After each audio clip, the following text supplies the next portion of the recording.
بزاف الجزائريين دخلوا ماشي حنا السبب، ويعني نفس اسطوانات ونظام المخزن وغير ذلك.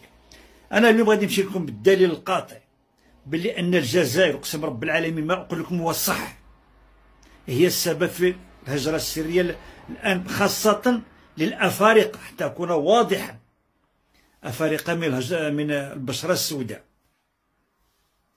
كيف كيديروا لهم النظام ديال العسكر ديال الكبرانات؟ كيشدوهم تما في الجزائر، واحد الطبقه ديال مساكين المهاجرين من الساحل افريقيين، كيتكرسوا عليهم والله، كيجيبوا حتى الحدود ديال المغرب ويحطوهم لداخل الحدود ويقول لهم قطعوا، وإلا وليتوا عندهم ليها غادي يعني يخلي ضربوهم، ويحيدهم حتى المقومات، إلا عندهم شي فلوس ولا عندهم شي وراق ولا عندهم شي حاجه يديوها لهم، وصفتهم هكذا. المغرب بلد مضياف، احنا هذوك خوتنا وحق رب العالمين ما غاديش نسمحوا فيهم. حتى حنا كون بغينا نديروا المثل نديروا المثل، جابوهم منا نشدوهم نردوهم ليهم، لا استقبلناهم.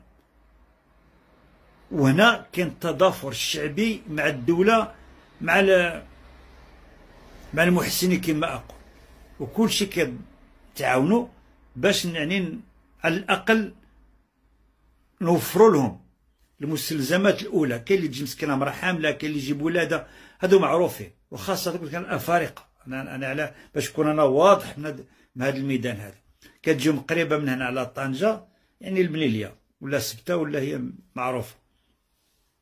هادو عابرين السبيل انا كنسميهم، جايين قاصدين يطلعوا للجزائر كيصدقوا في المغرب. هذه واحد الطبقه كاجي.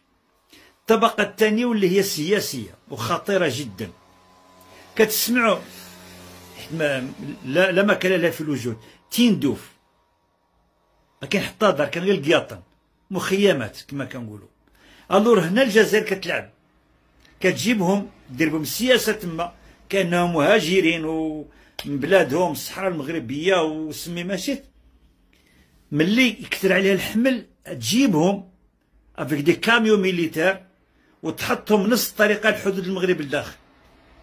يعني الغرض السياسي قضاته الجزائر، دارت بروباغندا، مخيمات تندوف بهم، تسالي منهم ولا دازت الامم المتحده شافتهم تجيبهم من عندنا هنايا.